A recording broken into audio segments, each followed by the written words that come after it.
hello there, it's Haley with the... I need to rename this screencast because 2012 is almost over and there has so far been absolutely no Armageddon, and no Armageddon looks likely. Right, that's a really long name for a screencast though. So let's talk about tropical cyclones. So we've got two active storm systems, we've got two areas of interest out here in the Indian Ocean, and then we have a new page, Cyclone Lab. If you click on this, it now takes you to this. I finally did post the pictures somewhere on Cyclone. However, they are full animated loops, so at least with my browser, it makes it go a bit wonky. And then right now, only one of them is continuing to animate. So let's talk about what we got. We got Tropical Cyclone Freda, who is predicted to get as high as 100 knots. That was something else I changed. Now everything defaults to knots instead of miles per hour. Right.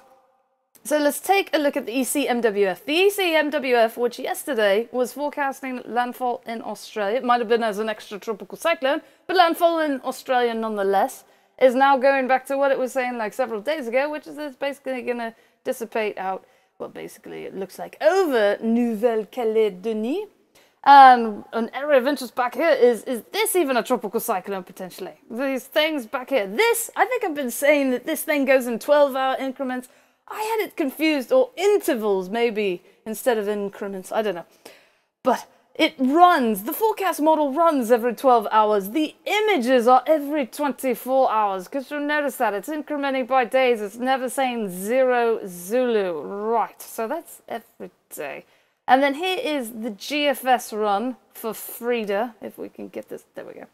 So this thing is in every 3 hours, 3-hour intervals. So, and it does kind of show area of interest out there. And this thing, you know, potential New Zealand landfall still. That's what one of the original GFS runs was showing it basically going right for New Zealand. Now it's starting to show this thing where it basically hits, you know, here and then keeps going on. Now it might be an extratropical cyclone, but these are the winds. The colors are the winds. That's what it's indicative of, is the winds at 850 hectopascals, wherever that is. It's up there in the atmosphere. It's not near the surface. But yes, and then this, if you look up here in the Northwest Pacific, there's even like this area of interest trying to develop here on the GFS model, and then booking through the Philippines, and then hanging out and re-strengthening out there. So that's something obviously that might happen. So let's talk about the Indian area we're right now.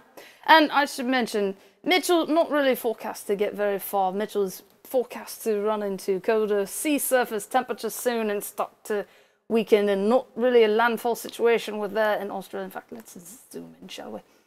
So now, of course, there could still be dangerous wind conditions out at sea, obviously. Could be dangerous surf conditions out on the coast. Could, you know, cause, I don't know, rip tides, swells, waves, whatever they are, right? That was helpful.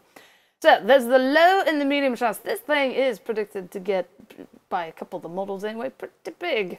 Yeah, so let's take a look. Here is the ECMWF. So again, this thing is in 24-hour increments, intervals or whatnot. So that's showing. And then that thing is supposed to get decently big. So it, with the ECMWF model, at least as of right now, basically it looks like the Reunion Island, you know, gets hit twice.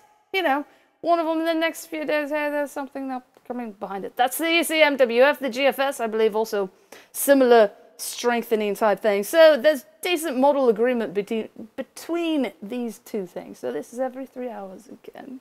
So this thing, yeah, basically making Reunion Island basically being the bullseye on that one. Hey, there we go. There's the GFS again, showing in the Northwest Pacific, that thing. Yes. So that is what might happen. Those are just, you know, forecast data or something. But these storms are real, and there's cyclone warnings in effect for places out here.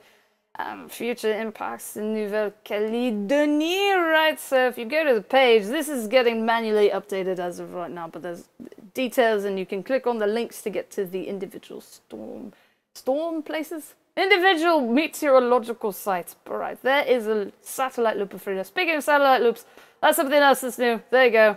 Now if you click on South Pacific, you can actually see a bit of a satellite overlay. That's what I was going for. So there is Mitchell and there is Freda. So that is what is going on right now. So again, if you wanted to see these lovely little animated GIFs or GIFs or whatever they are, you'd click on this in the top right-hand corner, the Cyclone Lab. So, severe thunderstorm weather-wise for the US, this is day 3. And that'd be New Year's Eve, wouldn't it? December 31st. My God, man, a 5% chance. Can you guess where it is based on this map? Here you go.